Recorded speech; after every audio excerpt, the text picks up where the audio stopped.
Bonjour à tous, je suis Élise Bourgeois, directrice adjointe des archives départementales de la Somme, et j'ai le plaisir de vous présenter aujourd'hui, depuis la salle de lecture des archives départementales de la Somme, une intervention sur la reconstruction d'Amiens après la Seconde Guerre mondiale. J'ai souhaité que cette intervention se passe dans les mêmes conditions que celles que vous auriez si vous veniez aujourd'hui travailler en salle de lecture sur cette question de la reconstruction.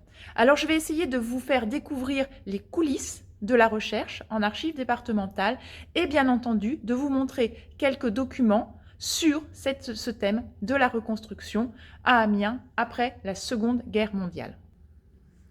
Lorsque l'on vient travailler aux archives départementales pour la première fois, il peut paraître difficile de s'y retrouver. En effet, ici, pas de moteur de recherche sur lequel on pourrait taper une seule thématique et qui permettrait de faire sortir les documents de manière quasiment magique des dépôts. Non, il va falloir un peu de travail, de dépouillement, de recherche parmi des instruments de recherche que vous voyez ici sous forme papier et dont la plupart se retrouvent sur notre site internet. Pour cette recherche sur la reconstruction après la guerre, il va sans dire que la plupart des documents que je vais consulter appartiennent à des séries d'archives qui sont des séries d'archives postérieures à 1940. Cette série d'archives, aux archives départementales, porte la lettre de série que vous voyez ici, qui est W. Cela signifie que tous les documents qui portent cette lettre vont avoir été produits après 1940. Bien entendu, d'autres séries d'archives peuvent aussi intéresser cette question de la reconstruction, et notamment tout ce qui concerne les fonds iconographiques, c'est-à-dire tous les documents, cartes, plans, cartes postales, mais aussi photographiques, produits plutôt par des propriétaires privés qui pourraient nous donner là aussi des informations sur cette question de la reconstruction. Par conséquent, travailler aux archives départementales, c'est avant tout lire des instruments de recherche pour aller trouver les codes qui vont être nécessaires à élaborer la recherche historique. Le tout premier des instruments de recherche que vous allez devoir utiliser, c'est cet état des versements qui reprend de manière très synthétique l'ensemble des versements donc faits par les services producteurs d'archives publiques du département et qui concernent les documents postérieurs à 1940. Lorsque l'on ouvre cet état des versements W, il peut paraître difficile de s'y retrouver puisque les services qui ont versé les archives postérieures à 1940 sont identifiés par leurs sigles actuels. En effet, le chercheur en archives contemporaines va se heurter à la difficulté des réformes successives de l'État. Néanmoins, avec l'aide du président de salle, qui est toujours à votre service pour pouvoir avancer avec vous dans votre recherche, vous allez pouvoir affiner votre recherche justement afin de pouvoir identifier les versements les plus pertinents. Alors vous voyez ici que je suis allée consulter les versements de ce qui, à l'heure actuelle, s'appelle la Direction régionale de l'environnement, de l'aménagement et du logement de Picardie, puisque c'est le service qui est héritier de l'un des services producteurs des documents qui vont le plus m'intéresser dans le cadre de cette recherche, le ministère de la Reconstruction et du Logement. Et j'ai déjà identifié quelques versements qui, vous le voyez, portent bien ces numéros suivis de la lettre W. Néanmoins, la recherche en archives nécessite aussi de documenter son travail et cette documentation passe systématiquement pour nous, lorsque nous orientons les chercheurs, par l'orientation vers notre bibliothèque historique, bibliothèque de travail qui permet de trouver des ouvrages de référence sur les thèmes que vous souhaitez étudier.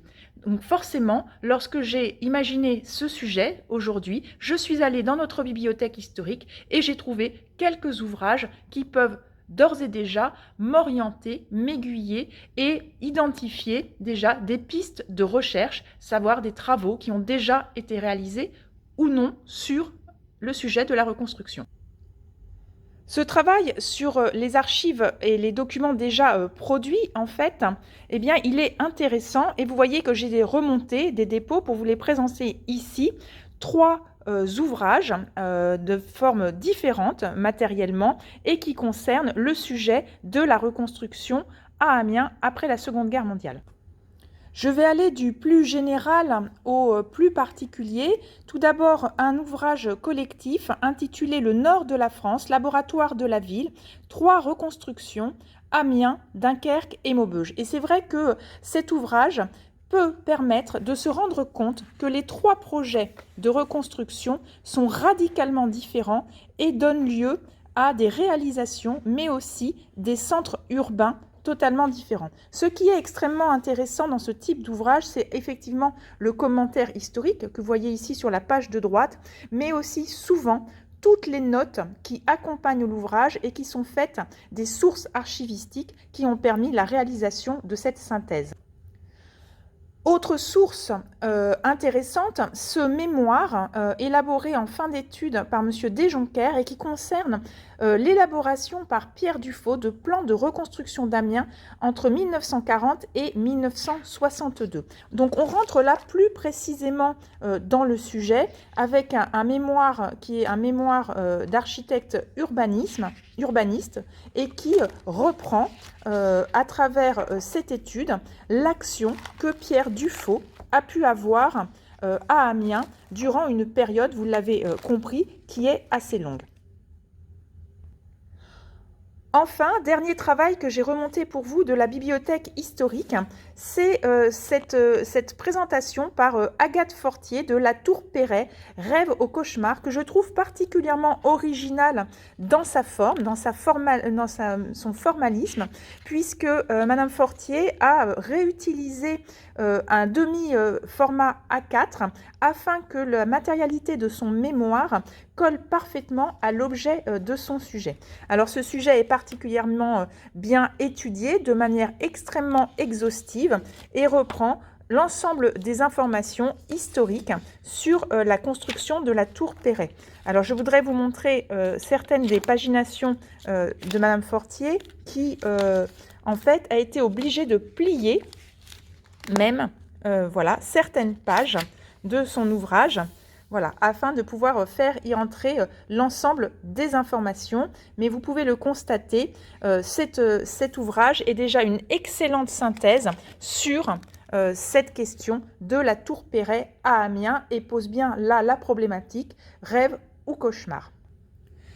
J'ai aussi identifié dans les sources disponibles pour traiter les archives de la reconstruction d'Amiens un plan que j'ai trouvé dans un autre versement d'archives qui est le 56W et dans cet instrument de recherche sous la cote numéro 42 j'ai trouvé un plan de la ville d'Amiens, un plan de reconstruction qui est le plan qui a été élaboré par Pierre Dufaux. Eh bien, rentrons dans le vif du sujet de cette reconstruction de la ville d'Amiens par Pierre Dufaux à travers cette présentation du plan, donc tel qu'il a été réalisé par Dufaux. Je vous ai inséré ici sur le plan une image du mémoire de M. Desjonquers qui met en perspective les destructions de la ville d'Amiens au sortir de la Seconde Guerre mondiale. Et donc je vous présente ce plan donc, de reconstruction présent dans nos collections sous la cote 56W42 et qui présente donc sur un plan plus ancien la manière dont Pierre Dufaux conçoit dès le milieu de la guerre le nouvel Amiens qui sortira du conflit. Ce plan d'Amiens, ce plan de reconstruction, de remembrement de la ville d'Amiens que vous voyez ici présenté, alors avec effectivement certainement pour vous des reflets sous un matériau de conservation qui s'appelle du polypropylène, eh bien ce plan de reconstruction est l'un des tout premiers faits en France puisqu'il est confié dès 1940 à ce jeune prix de Rome qui est Pierre Dufau. Je vous rappelle les dates de Pierre Dufau, 1908-1985, architecte natif d'Arras et qui va passer sa jeunesse à Amiens et qui va diriger une des agences d'architecture les plus importantes de France. Les esquisses datent effectivement de 1940 et Pierre Dufau prévoit une ville qui, vous le voyez ici, est une ville particulièrement aérée et repensée dans sa circulation. Les premières esquisses du plan que vous voyez aujourd'hui présenté datent d'octobre 1940. Néanmoins, le projet initial de Dufau doit être repensé après les bombardements alliés de 44-45 qui alourdissent considérablement le bilan des bâtiments détruits du centre-ville d'Amiens. À la Libération, le bilan chiffré des destructions est en effet faramineux. Plus de 10 000 bâtiments sont entièrement détruits, 30 000 sont gravement détériorés et 60% des logements sont sinistrés ou endommagés. 57 000 habitants sur les 94 000 que compte Amiens à l'époque sont sans logement ou dans un logement dit extrêmement précaire. Ce plan va être remodifié plusieurs fois donc par Dufau, y compris au-delà de la Seconde Guerre mondiale, puisque en 1947 et 1949, on voit d'autres modifications. Pourtant, je vous le redis, l'économie générale de ce plan, vous le voyez là à nouveau, c'est une modification complète du parcellaire encore très médiéval finalement à la fin de l'année 1939 pour la ville d'Amiens par un remembrement complet de l'ensemble du centre-ville qui va permettre d'ouvrir véritablement le cœur de la ville à des grandes voies de circulation. Rapidement, donc, au sortir de la guerre, la ville d'Amiens se transforme en un gigantesque chantier de construction, de reconstruction, comme vous pouvez le constater sur ces deux vues panoramiques qui sont issues d'un fonds qui est le fonds peut-être le plus important concernant les archives de la reconstruction dans notre dépôt, puisqu'il s'agit de photographies qui ont été extraites de l'IAS d'archives et qui reprennent une campagne systématique de photographie par le ministère de la Reconstruction et de l'Urbanisme pour conserver la mémoire de ces chantiers monumentaux. Alors le ministère de la Reconstruction et de l'Urbanisme va faire ses propres campagnes de photographie et pour la ville d'Amiens, c'est un photographe qui s'appelle André Claudel, qui était photographe rue Alphonse Paya, qui, comme vous pouvez le voir sur ce recto de photographie, qui fait cette campagne. Alors là, sur les tables, je n'ai sorti que les photographies qui concernent la reconstruction de la ville d'Amiens. Je vais vous en montrer quelques-unes au fur et à mesure de mon propos. Sachez que l'ensemble du département de la Somme est documenté par ces photographies. Au tout début de cette conférence, je vous ai dit que certains versements d'archives constituaient un fonds particulier pour la délégation du ministère de la Reconstruction et de l'Urbanisme pour la Somme. Ce sont 3 versements consécutifs, 1076W, 1077W et 1078W, qui ont été traités récemment et qui concernent effectivement cette délégation départementale qui n'est autre que le bras armé du ministère de la Reconstruction et de l'Urbanisme dans notre département. Alors, je vous mentionne ces instruments de recherche. Pourquoi ? Parce qu'ils sont particulièrement intéressants. Ils sont très fournis en documentation avec une bibliographie complète que vous trouvez au début de l'instrument de recherche, l'ensemble des sources archivistiques sur le domaine aux archives nationales, aux archives départementales de la Somme et aux archives municipales et communautaires d'Amiens, suivi par le répertoire qui va vous permettre d'accéder aux archives de cette institution, la délégation départementale du ministère de la Reconstruction et de l'Urbanisme.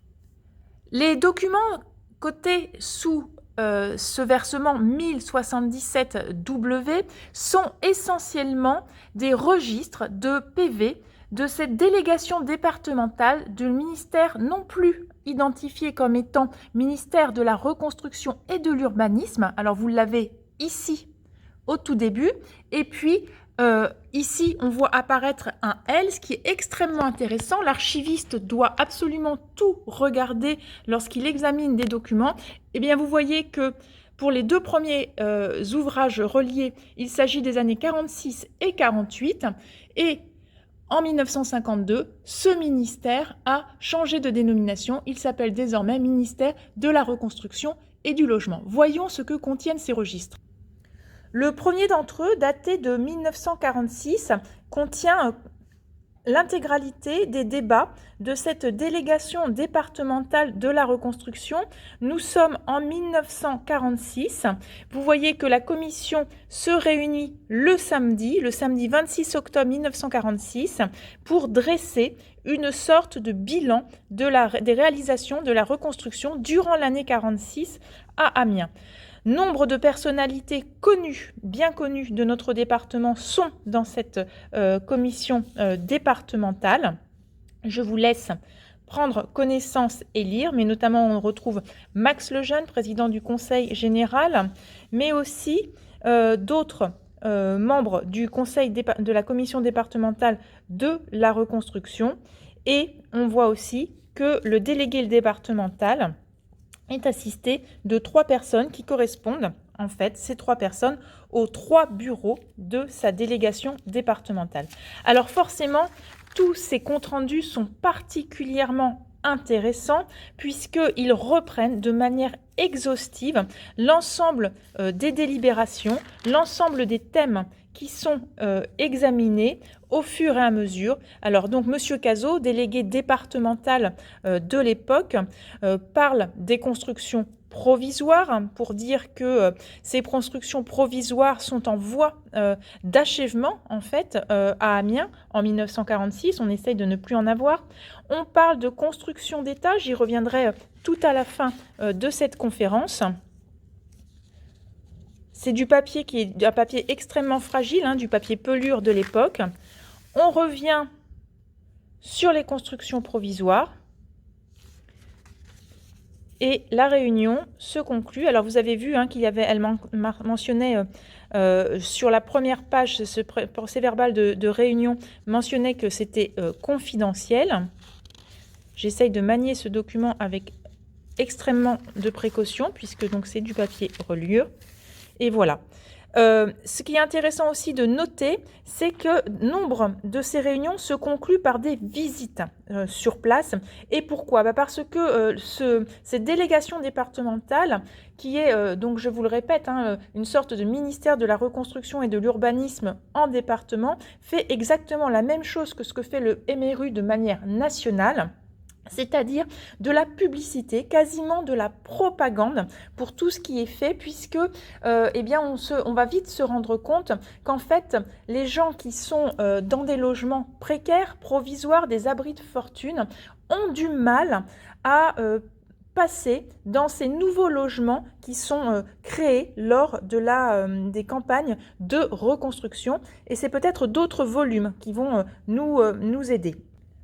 Alors effectivement, dans un autre volume de 1946, mais qui contient, lui, les comptes rendus de la réunion des architectes en chef et des commissaires au remembrement et à la reconstitution, alors forcément, vous comprenez tout l'intérêt historique de ces documents qui reprennent nominativement les compositions de ces commissions et qui nous permettent de savoir extrêmement précisément qui fait quoi et qui décide quoi, avec ici un ordre du jour sur l'attribution des immeubles d'État et une réclamation. Mais ce que je voulais vous montrer, c'est effectivement cette page sur l'attribution des immeubles d'État, puisque j'ai lu ce document et effectivement, il est très difficile, et c'est mentionné par Monsieur Pessemy, il est très difficile de trouver des personnes qui veulent bien venir dans ces immeubles. Il faut choisir les attributaires, dit ce texte, examiner les candidatures, vérifier les droits à dommages de guerre. Bref, ces documents décrivent par le menu l'ensemble du processus lié à l'attribution de logements. Le dernier registre que j'ai choisi pour vous, celui de 1952, plusieurs choses intéressantes à mentionner.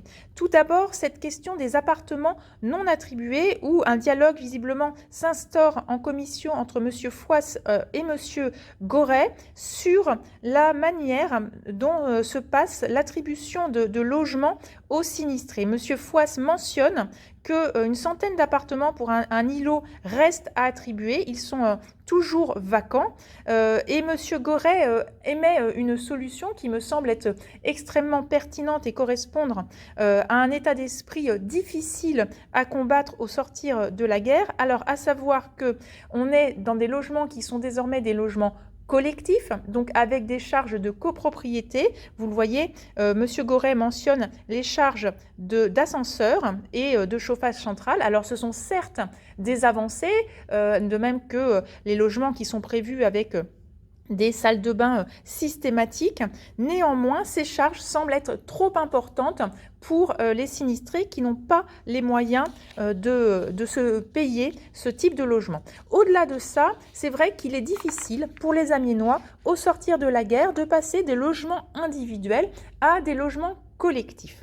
D'autres choses dans ces procès-verbaux de commission qui nous disent énormément sur la reconstruction à Amiens de manière finalement indirecte. En fait, lorsque l'on pense à la ville d'Amiens et à cette seconde reconstruction, après la Seconde Guerre mondiale, on ne peut pas identifier la patte d'un seul architecte. Certes, Perret laisse une marque extrêmement visible dans le paysage amiénois avec la tour et le quartier de la gare qu'il aménage.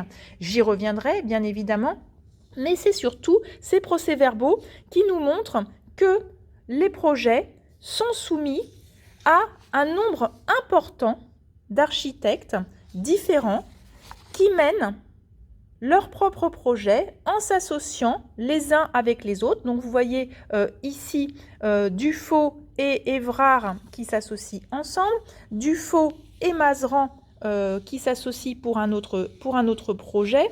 Bref, des groupements, là encore Dufaux seul, Dufaux et Guidé, Dufaux et Guilloux. Alors Dufaux revient souvent et effectivement certaines zones sont plus particulièrement marquées par la trace d'un architecte plutôt qu'un autre, mais effectivement nombre d'architectes interviennent, un nombre extrêmement important, et cela correspond tout à fait à la politique que Pierre Dufaux lui-même voulait mettre en place pour cette reconstruction.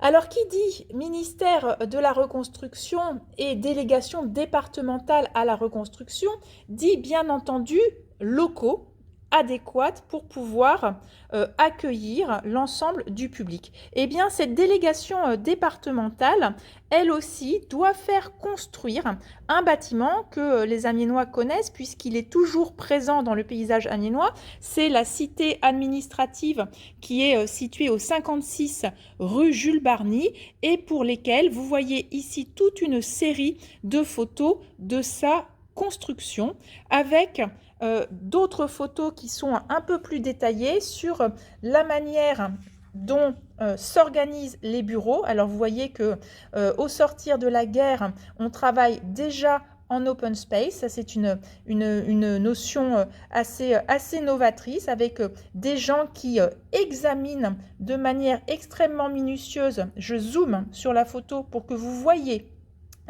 que ces personnes, hommes et femmes, sont en train d'examiner les dossiers, et donc tous les dossiers des dommages de guerre, des sinistres de guerre, qui vont permettre aux personnes à la fois d'obtenir des dommages et de pouvoir se reloger. Alors, j'ai ici une photo assez intéressante sur le hall d'accueil, donc qui est toujours rue Jules Barny, donc avec une répartition des bureaux par type de compétences. Donc vous voyez plusieurs postes sur lesquels les personnes viennent se renseigner. Vous voyez la reconstruction des bâtiments entièrement détruits, les transferts. Je zoome ici à nouveau sur une autre, voilà, les réparations pour les bâtiments, les associations de reconstruction. Bref, un accueil pour le public qui est extrêmement bien fait, extrêmement bien pensé, avec une signalétique que je vous laisse découvrir et qui est très claire. Au-delà de l'accueil du public et pour pouvoir faire adhérer le plus possible la population à cette reconstruction, nombre d'officiels se déplacent sur les chantiers de reconstruction et vous voyez ici des visites de chantier qui ont lieu pour la photo devant laquelle je viens de passer sur des chantiers qui ont mis en place des baraquements provisoires dites maisons américaines. Cette photo, une visite de chantier et bien entendu des officiels qui se prêtent au discours à l'hôtel de ville ici afin donc de convaincre systématiquement la population puisque ces visites donnent lieu bien entendu à des articles dans les journaux pour convaincre la population de la pertinence de cette manière de reconstruire de manière rapide et principalement sous forme de logements qui sont donc, je vous le rappelle, des logements collectifs, mais pas simplement.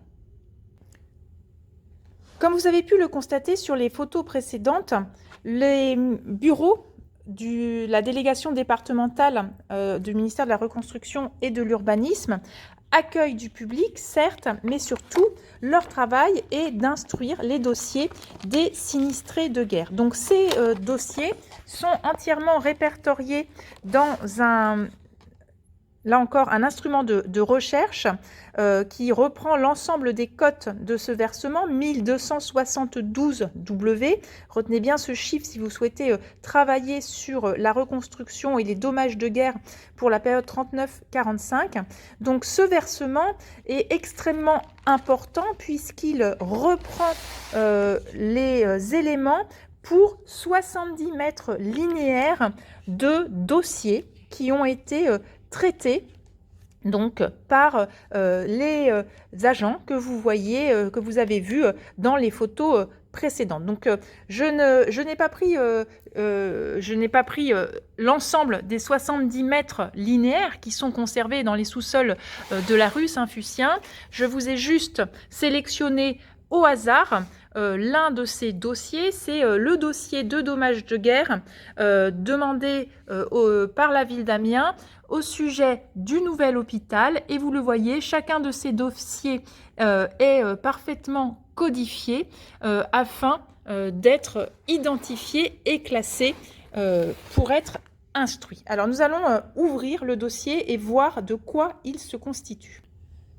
Je viens donc d'ouvrir le dossier dont je vous ai montré la tranche et voilà, je vous le montre sous une forme de vue générale afin que vous vous rendiez compte du volume que cela peut représenter, de la masse d'informations que représente ce type de dossier. Alors ce sont des dossiers extrêmement technique.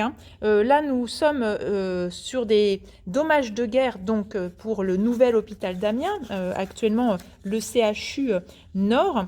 Donc, bâtiment par bâtiment, ces sous-dossiers reprennent l'ensemble des éléments, alors sous la forme d'une fiche synthétique au tout début du dossier, vous le voyez, avec cette fameuse codification 619 SP que vous avez pu lire sur la tranche, et puis le récapitulatif des sommes demandées et des sommes versées pour chacune des sociétés qui est intervenue. L'ensemble des autres pièces, ce sont des pièces extrêmement techniques, des pièces comptables qui nous mentionnent les différentes interventions. En revanche, s'il n'y a pas de grands plans généraux pour l'ensemble de ces éléments, à la fin de chaque dossier, on peut retrouver sous la forme d'un récapitulatif de l'état descriptif du bâtiment détruit. Vous avez donc ici l'administration des hôpitaux qui est mentionnée, l'adresse de cet hôpital, place Victor Pochet, et la destination du bâtiment, donc le pavillon du personnel dit bâtiment 2. On a énormément d'informations. La date de réalisation de ce bâtiment, les mentions du jour et de la cause de la destruction. Donc ici, le bombardement dont je vous parlais, les bombardements dont je vous parlais au début de mon intervention, les bombardements alliés de 1944. Et puis, le descriptif du document. Lorsque l'on retourne ce document, d'autres informations, des informations sur les caractéristiques de la construction, donc sur la façade, sur les matériaux utilisés, donc là des briques, du béton armé, des tuiles mécaniques, des agencements dits modernes, savoir s'il y avait le chauffage central, l'eau, le gaz, l'électricité, un ascenseur, des salles de bain, des toilettes, des fosses fixes ou des fosses septiques et des agencements directs. Et puis, l'état dans lequel était le bâtiment à la veille de sa destruction. Et puis, vous voyez qu'il y avait un petit emplacement destiné au croquis. Et pour ce dossier, c'est ce qui va être le plus intéressant parce qu'en fait, effectivement, cela vient documenter le dossier avec ces tout petits plans que l'on retrouve donc là systématiquement. Donc vous voyez que là l'exemplaire du dossier étant, voilà, c'est deux fois la même chose. Là c'était le bâtiment, celui-ci c'est le bâtiment du personnel, ça c'est la chapelle morgue. On retrouve exactement la même chose, à savoir quand le bâtiment a été construit, donc toujours 1935, quand il a été détruit, et puis son plan. Un troisième exemple, et là vous aurez compris la logique de ces dossiers. Donc ce qui concernait la chaufferie là, de l'hôpital, avec des informations, toujours la même chose, quand elle a été construite. Là, deux bombardements successifs, un en 1944 en mai, l'autre en juin 1944, le descriptif, et puis là encore la représentation figurée. Le dernier sous-dossier que je voulais vous montrer concernant cette liasse, je vous rappelle, il y en a 70 mètres linéaires. Alors ces 70 mètres linéaires ne concernent pas que le département de la ville d'Amiens, mais l'ensemble des bâtiments ayant nécessité des dommages de guerre au sortir de la Seconde Guerre mondiale pour l'ensemble du département. Donc le dernier document que je voudrais vous montrer, c'est le bâtiment de chirurgie adulte qui fait l'objet de le même petit état descriptif d'un bâtiment partiellement détruit.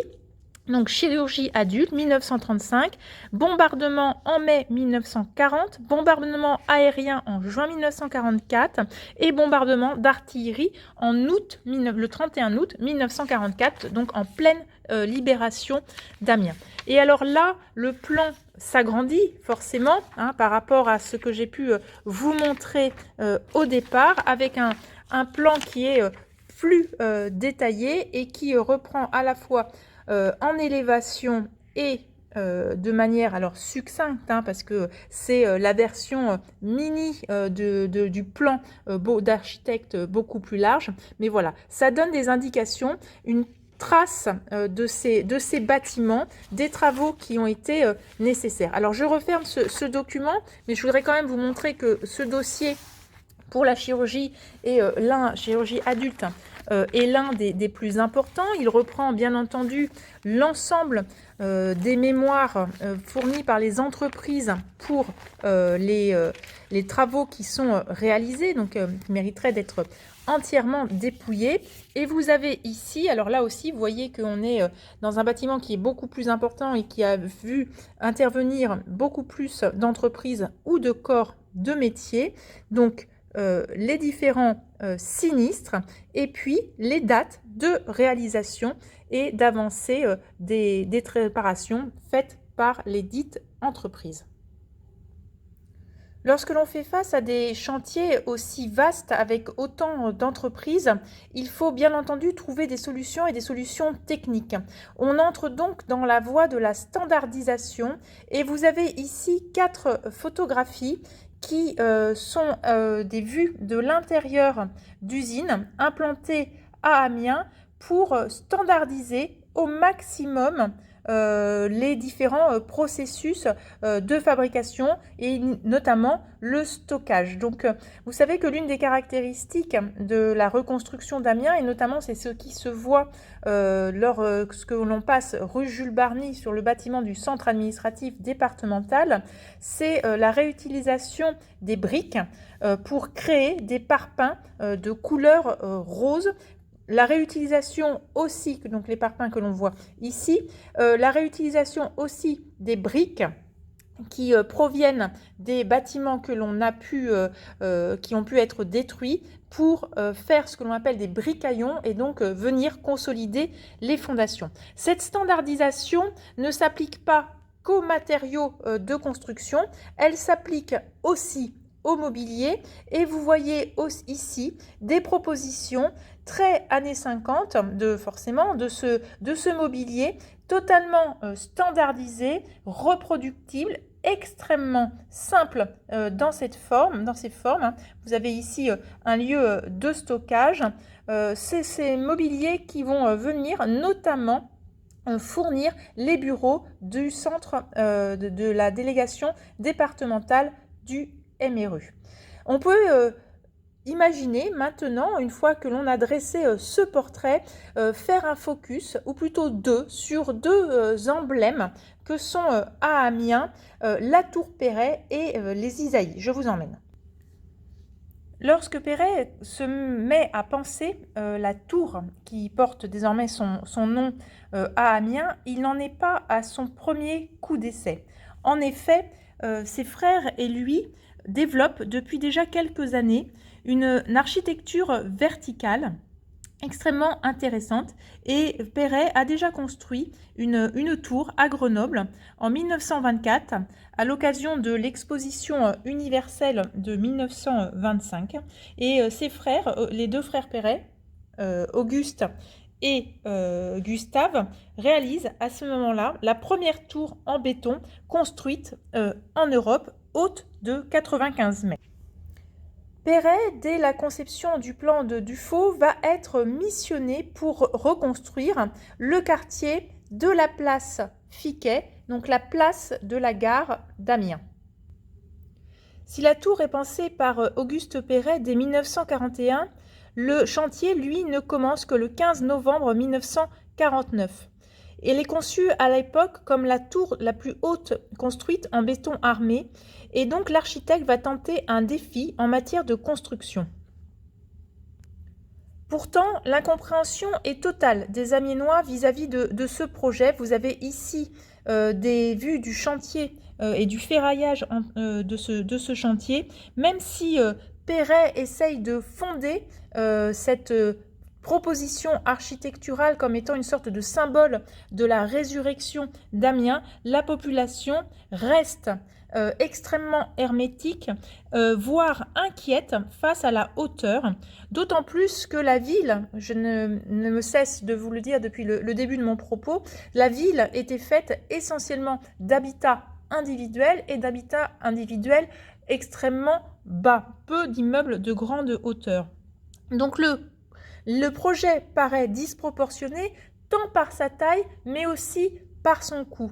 Il semble indécent de mettre près de 100 millions de francs dans ce projet et la population préférerait le voir investi dans des logements que l'on imaginerait plus modestes et à destination d'un plus grand nombre.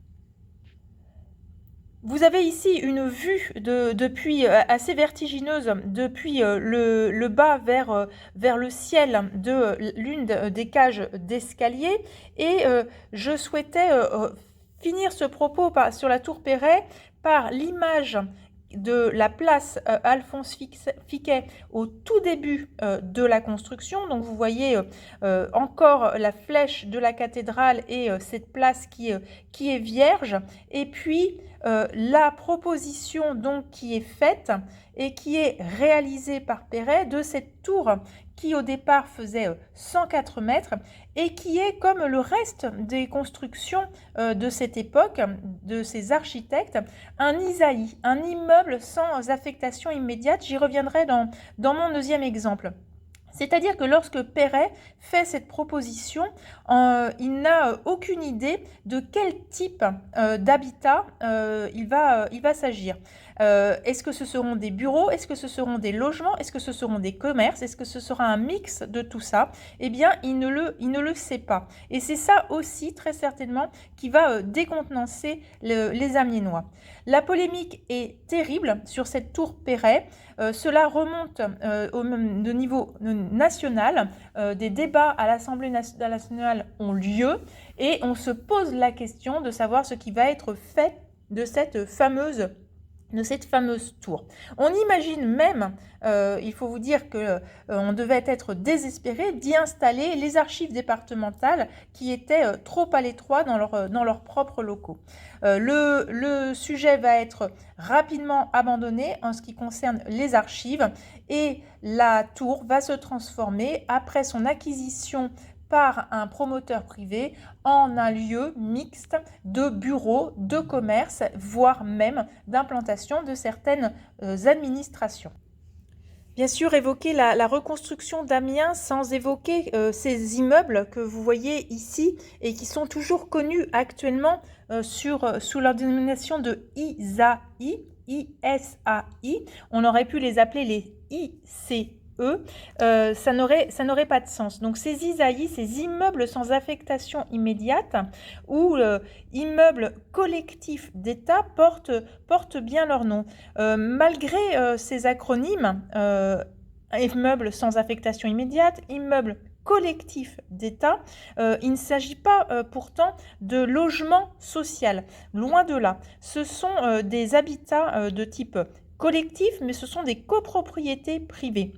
La raison de cette appellation immeuble collectif d'État tient essentiellement au fait que ces immeubles sont construits par l'État qui ensuite les remet à des copropriétés privées afin d'en assurer la commercialisation sous la forme de remise des dommages de guerre.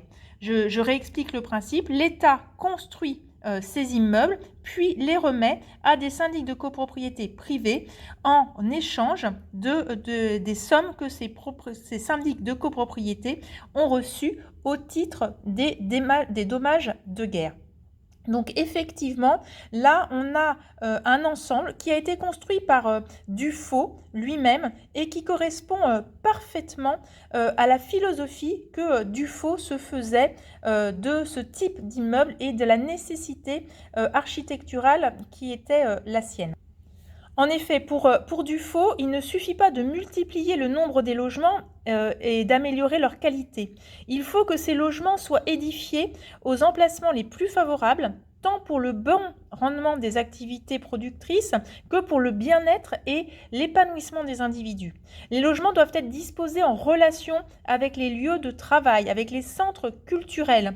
Je vous rappelle que ces immeubles sont à proximité immédiate de la future maison de la culture.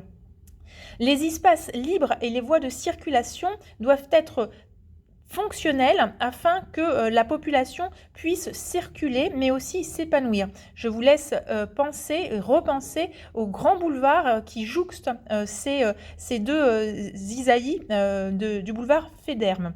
De telle sorte que toutes ces fonctions pour Dufaux doivent permettre que tout établissement humain, habitation, échange, éducation, loisirs puisse s'exercer dans la meilleure harmonie possible. Pour conclure mon propos, je voudrais finir par un autre fonds d'archives photographiques, celui de la sous-série 3FI, collection en rare, donc collection de photographies aériennes de localités urbaines de la Somme, prise et réalisée de 1948 à 1972. En fait, je voudrais avec vous parcourir à travers les photographies qui concernent la ville d'Amiens, d'ouest en est, de manière aérienne, au sortir, vous allez le voir quasiment au sortir de la reconstruction, cette architecture amiénoise nouvelle qui se déploie. Donc là, vous avez le parc de la Haute-Oie, dont l'aménagement n'est pas entièrement finalisé. Donc, on va passer immédiatement après le parc de la Haute-Oie à l'ouest d'Amiens, donc avec ces fameux Isaïe dont je viens de vous parler qui sont en train d'être finalisés. Vous voyez là que le plan de Dufaux est réalisé de manière assez exceptionnelle. On est passé du plan que je vous ai montré au début de mon propos à cette poussée sous forme de champignons quasiment d'immeubles. Là, on arrive avec un plan un peu plus serré sur le quartier de la cathédrale, puis petit à petit vers l'est de la ville. Je continue à avancer depuis la cathédrale en regardant en plein est. Vous voyez que on est complètement revenu à une ville entièrement urbanisée. Je vous rappelle que Amiens, une dizaine d'années auparavant, était entièrement, quasiment rasé, qu'il ne restait pratiquement plus rien. J'avance toujours vers l'est. Alors là, je regarde à nouveau dans l'autre sens, mais je suis dans le quartier de la Tour Perret, dont on a pu parler longuement. Et là, je regarde plein est avec cette grande tour qui se dresse. Et puis donc, la délégation départementale, la cité administrative que vous voyez apparaître ici. Eh bien, à la fin de ce propos, j'espère que vous n'avez pas trop mal au cœur avec les nombreux mouvements de caméra et coupures que j'ai pu et que j'ai dû réaliser pour essayer de vous proposer cette promenade plutôt archivistique. Vous l'avez compris que véritablement de recherche. En tout cas, je ne suis pas historienne et encore moins historienne de l'architecture. Donc, c'était allié la présentation de fonds d'archives extrêmement riches sur la reconstruction et quelques éléments factuels, historiques. Voilà, je ne peux que vous encourager à aller vous promener dans la ville d'Amiens, muni peut-être de votre téléphone portable et d'un accès au site internet des archives départementales qui vous permettra peut-être d'apercevoir certains monuments dont j'ai pu parler aujourd'hui, mais bien d'autres. Alors attention, les boîtes d'archives que vous voyez derrière moi, donc les photographies du 3FI, du 1272W ne sont pas accessibles en ligne. Or, en salle de lecture. Pourquoi ? Pour des simples raisons de droit. En fait, les photographes qui ont pris ces photos ont toujours les droits intellectuels sur ces photos et les photographies ne sont visibles soit sur notre site internet en salle de lecture, soit physiquement en venant aux archives. Voilà, je vous remercie toutes et tous pour votre attention et puis je vous souhaite une belle balade dans Amiens reconstruite. À bientôt!